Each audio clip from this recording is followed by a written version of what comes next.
O argumento do rapaz é assim: não podemos falar em neonazismo na Ucrânia porque o batalhão Azov representa cerca de 2 ou 3% das forças armadas ucranianas. Talvez ele não saiba, quando o Partido Fascista Italiano se formou, na primeira reunião que acontece em Nápoles, tinham menos de 50 pessoas. Em 1922, quando Benito Mussolini faz a marcha sobre Roma e é nomeado pelo rei italiano primeiro-ministro, o fascismo especificamente, partido fascista dentro da Itália, não tinha mais do que 2% do apoio nas urnas. Não tinha gente suficiente.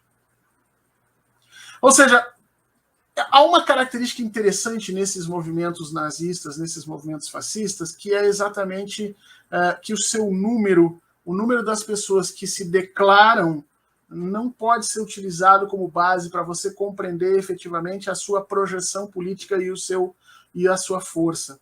Nós percebemos a projeção política e a força de movimentos neonazistas, ou naquela época nazistas, a partir do quanto eles transformam a sociedade, o local onde eles estão. E não especificamente simplesmente contando seus números. Tá? Então, a pessoa dizer uma bobagem dessa, primeiro que a bobagem está errada. Tá? Os números que nós temos hoje é que o batalhão Azov chegaria, inicialmente seria um contingente de mais de 12 mil pessoas, e que hoje na Ucrânia ele já estaria respondendo por quase 20% ou 30% das forças de terra ucranianas. Por quê? Porque, obviamente, que o ataque russo gera um ultranacionalismo ucraniano, e o batalhão Azov, como aquele primeira instituição que capitaliza esse ultranacionalismo, ele vai crescer. Né? E a partir do momento que ele vai crescendo, essas pessoas vão entrando, e nós estamos vendo a proliferação de vídeos e de fotos na internet trazendo símbolos nazistas, inclusive no próprio exército, no uniforme do exército ucraniano. O exército ucraniano está usando o sol negro, que é um dos símbolos neonazistas. Você pode procurar na internet agora o que significa o sol negro, e você vai encontrar várias fotos recentes, de 2 dias atrás, de soldados ucranianos uniformizados com o símbolo, e não é um símbolo desenhado, pintado, que você possa dizer, não, isso foi aquele soldado que quis botar na farda. Não, é um símbolo utilizado francamente por eles. Mas não é só isso que a gente tem para falar aqui.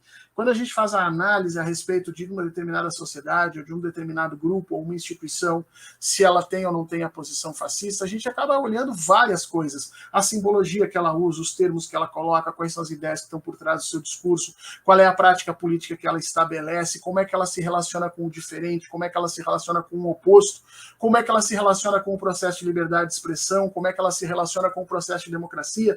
Todas essas coisas em conjunto são levadas em conta quando um historiador vai olhar para determinada situação e dizer, aqui nós estamos sim numa condição neonazista ou neofascista, ou não, aqui nós ainda estamos longe, existem grupos que defendem isso, mas eles ainda não conseguiram chegar às estruturas de poder. Tá?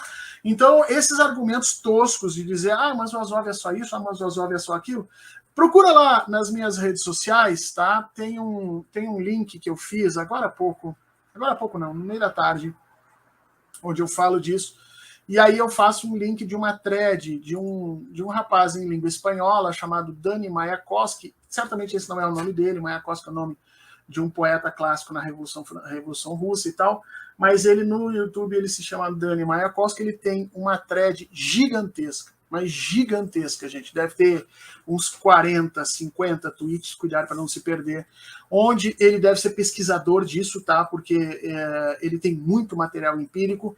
Cada tweet vem com um vídeo, uma foto, um texto, um jornal, e ele vai te dar 50, 60, 70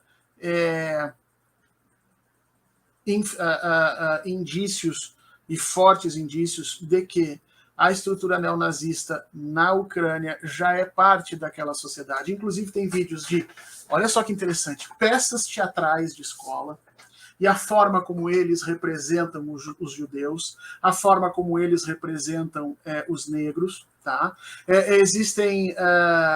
Existem fotos de condecorações, não só do governo federal ucraniano, mas de governos estaduais a nomes, a líderes que eram nazistas, que claramente eram nazistas, ou condecorações póstumas, ou até mesmo condecorações a esses indivíduos que ainda estariam lá e vivendo. Então, quando a gente analisa o todo, a gente realmente se apavora. Passar pano para isso é absurdo, é absurdo.